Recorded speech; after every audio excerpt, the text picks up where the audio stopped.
Welcome to Demystifying Iran. For decades, while the West scrutinized Iran's peaceful nuclear energy program, its support for the Palestinian people, and its support for countries under Western imperial siege in Latin America, West Asia, and Africa, another story of Iranian national resilience was being written. A story of a nation under siege, forging its own sword and shield, an independent deterrence. Missiles and drones designed and built by Iranian hands for Iranian defense and retaliation. Last June, this deterrent was tested in a brutal, sinister war of aggression. Over 1,100 Iranian lives were lost in the unprovoked war, which occurred while Iran was negotiating with the deceitful Trump regime. The world saw the cost of resistance, but it also saw the sword and shield beat back the ethno-supremacist regime and its Western backers. From Washington and Tel Aviv, the narrative now shifts. We informed, and what we reported was that we did not have, as in coincidence with some of the sources you mentioned there, that we did not have any proof of a systematic effort to move into a nuclear weapon. Having failed to produce any evidence of a weapons program in Iran's peaceful nuclear activities, as even confirmed by U.S. intelligence and the Western-dominated IAEA, they now openly target Iran's legitimate conventional defense capabilities. The goal is clear: to leave the Islamic Republic defenseless in a region bristling with U.S.-led hostile forces. The demand is not subtle. Iran must disarm while its Western and Zionist adversaries continue to arm. Unsurprisingly, Iran's response is principled, resolute, and absolute. The missile program is non-negotiable. It is the indispensable guarantor of national security born from the bitter experience of war and decades of threats and sanctions meant to cripple the nation's right to sovereignty and self-defense. During the Iran-Iraq War, Saddam Hussein, at the onset of the war, was using his advantage, technological advantage, was getting a lot of support internationally, including from the West, to attack Iranian cities. The war on cities devastated Iranian civilians. He was using the war on civilians to pressure Iranian leadership into giving up, and that's when Moghadam started to develop the first missiles. This is not aggressive. This is the logical, legal, and necessary response to encirclement. While Iran's adversaries fearmonger about this rebuilding of stockpiles of missiles, Iranians see it as maintaining the balance of deterrence, a sovereign nation reinforcing the wall that keeps Western aggression at bay. But to understand this unbreakable resolve, to understand why no Iranian official will bargain away this shield, we must look at the roots of the missile program. Decades ago, there was a time when Iran's strategic fate was not in its own hands, but was instead a commodity relinquished and outsourced by the corrupt Pahlavi monarchy.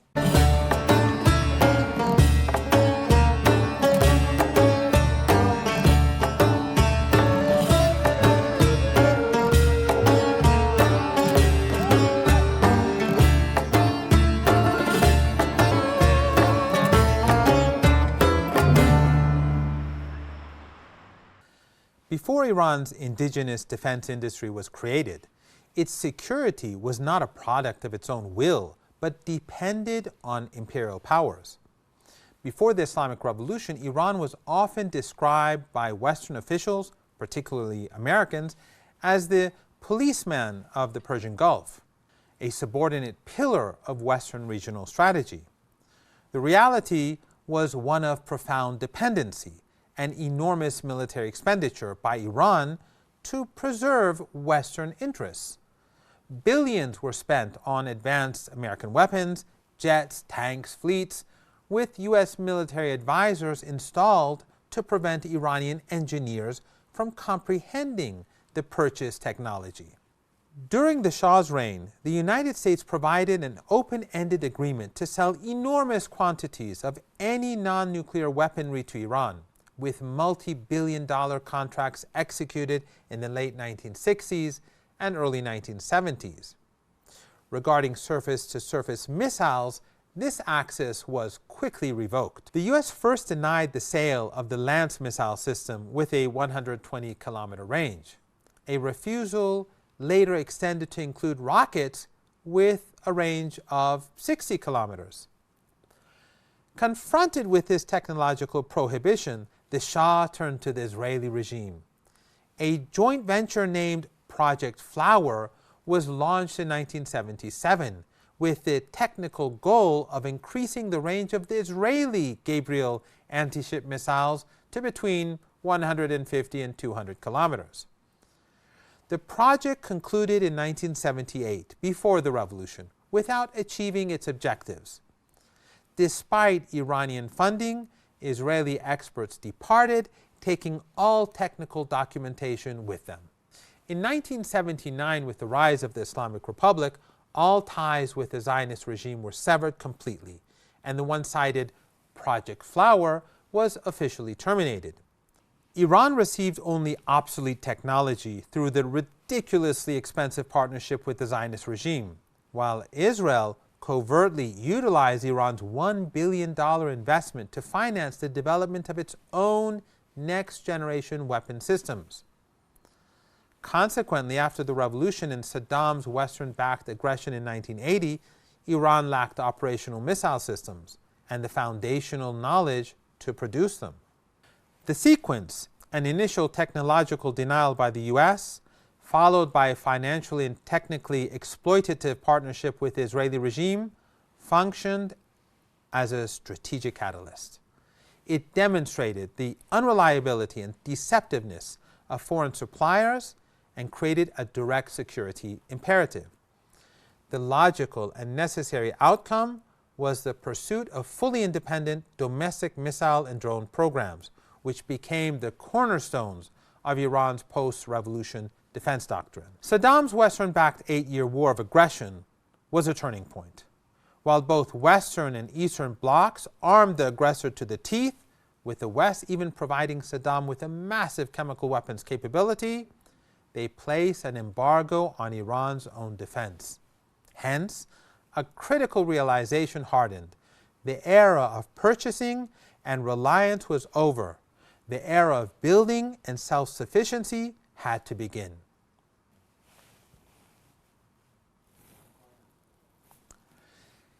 Days after the invasion of Iran began, Saddam's war against cities was declared.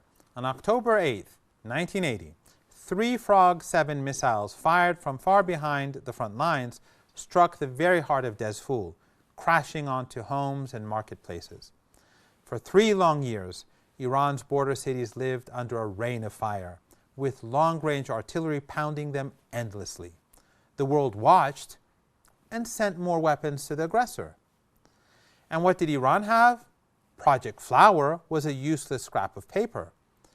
This was the crushing reality born from the old regime's dependency, especially on the Israeli regime. There were no missiles to fire back. The lesson of Project Flower was seared into Iran's national consciousness. True security cannot be imported. It cannot be contingent on another entity's politics or permissions. The military fought back against military targets with everything they had, but their reach was limited. Iran needed to send a message that could travel as far as the threat did. For almost 2 years, every time Saddam would strike cities, Iran would fire flares as a warning over Iraqi border cities. In early 1982, when the attacks wouldn't stop, the flares were used to alert Iraqi civilians to evacuate areas near military centers. Iran would strike the source of the aggression, not civilians, a declaration of retaliation, but with principle. After years of strikes on civilian targets in Tehran and other major Iranian cities, in March 1985, Iran retaliated and struck the Rafidain Bank in Baghdad after acquiring a limited number of Soviet-made Scud B missiles from Libya. But these were not enough. The bombardment and missile strikes continued, supported by hundreds of billions of dollars from oil-rich Arab regimes and weapons from Eastern and Western blocs. Iran's Supreme Defense Council made a major decision. IRGC commanders had proposed that the issue of missile bombardments must be responded to at the same level at which the Ba'athist regime was operating. But there was no system, no infrastructure, not even a single suitable rocket.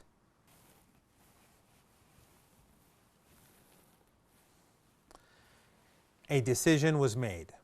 The mission was to build a missile unit from absolute zero. They chose the man for the almost impossible task, a young artillery commander named Hassan Tehrani Muqaddam.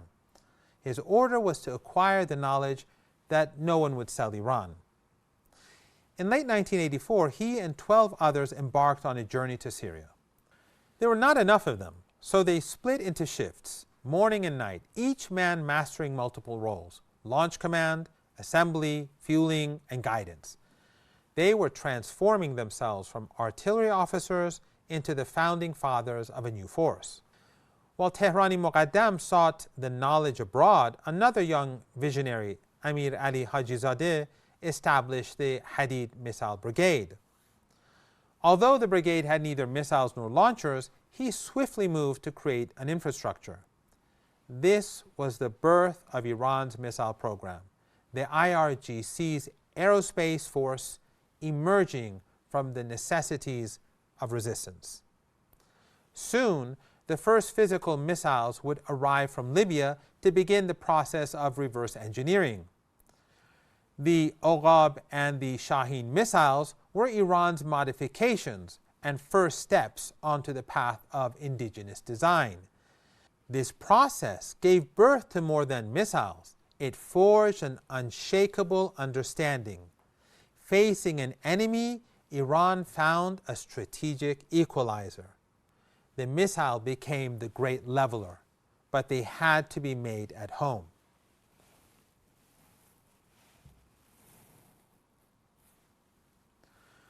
The war ended in 1988, but the mission had only just begun. The U.S. invasions of Afghanistan and Iraq, followed by threats such as all options are on the table from Presidents Bush and then Obama, made this an even greater necessity.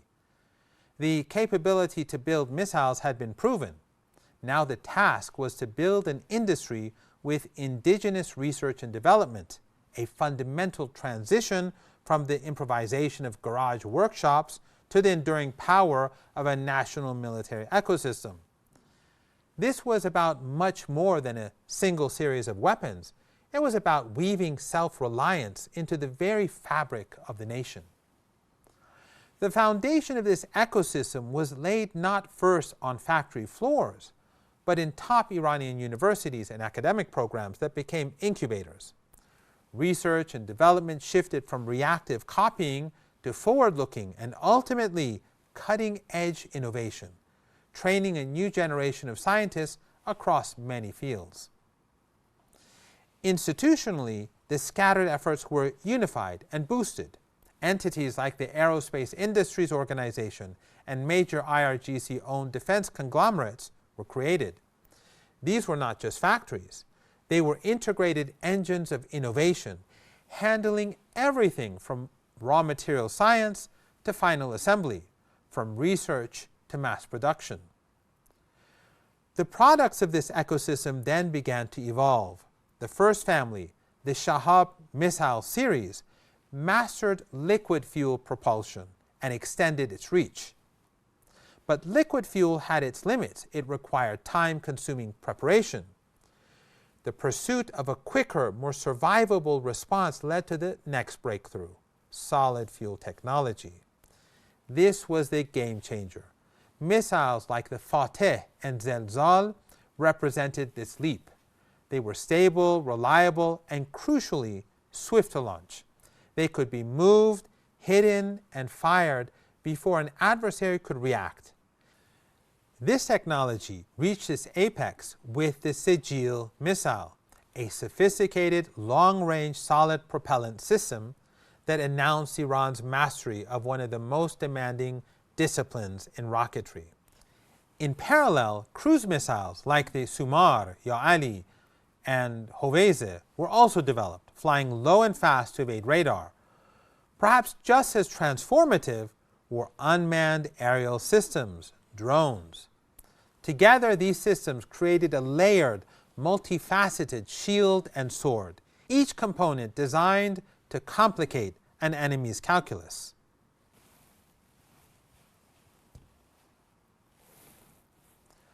The doctrine was prioritized because, with the Air Force hampered by decades of sanctions, Iran required an asymmetrical answer: missile and drone deterrence. It became a non-negotiable cornerstone of national security, a guarantee that any aggression would meet a cost so severe, initiating it would be unthinkable. This doctrine demanded greater reach. From imported Scud missiles with a 300-kilometer reach in the 1980s, progress was systematic.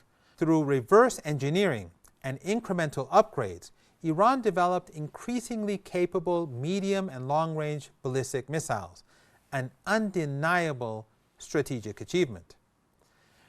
This deterrence had evolved into a multi-layered capability, keeping the Islamic Republic's most determined enemies at bay for years. Also, by sharing expertise and technology with allied resistance forces across the region, Iran has effectively extended their collective defensive and offensive perimeter. These partners have become nodes in a network of deterrence, ensuring that adversaries face multiple simultaneous threats on various fronts. It is a strategy that multiplies the cost of aggression, something the Trump regime will soon discover if it carries out any act of aggression. The missile program has transformed from a project of survival into the central pillar of a security doctrine, one that makes the evil empire think twice. It is no longer just about defending borders. It is about defining the rules of engagement for the entire region and beyond, declaring that the era of unilateral military action against Iran and its allies is over.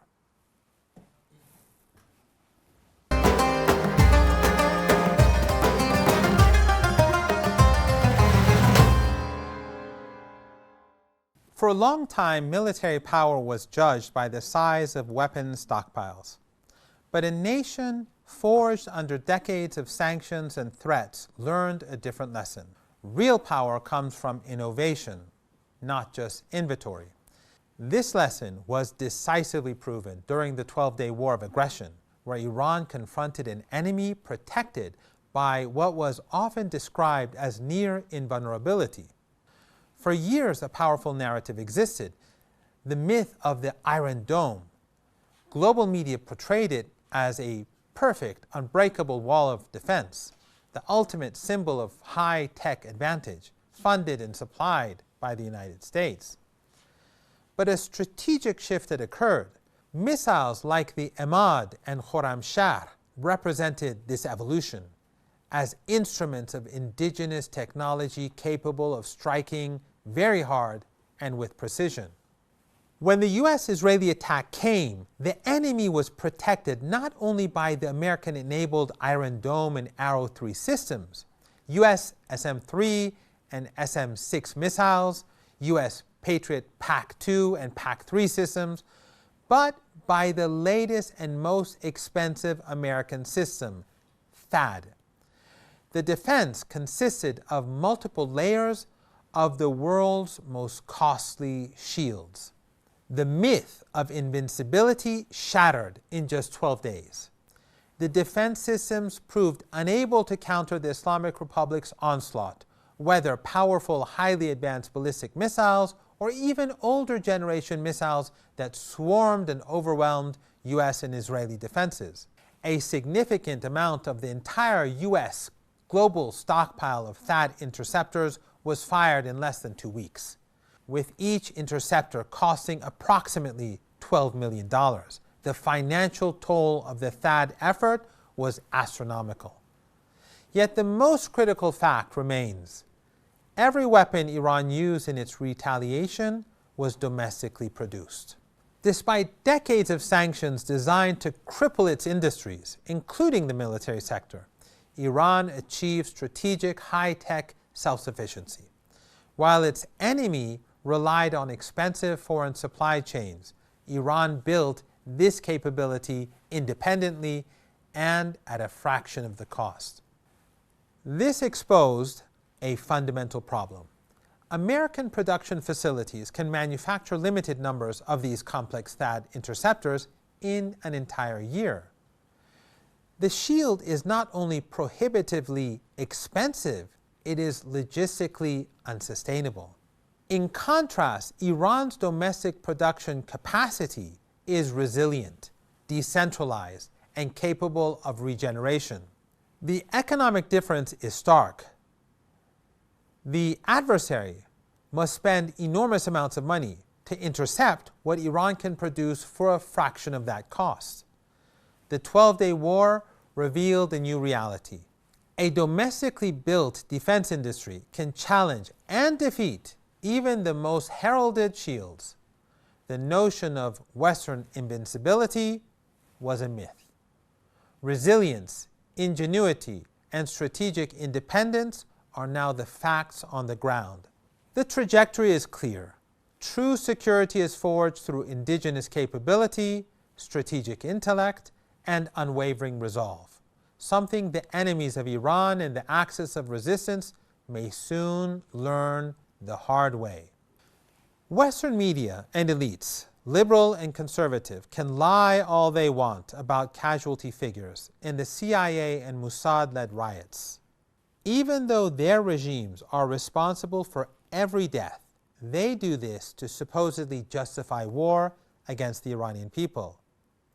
They will ultimately fail.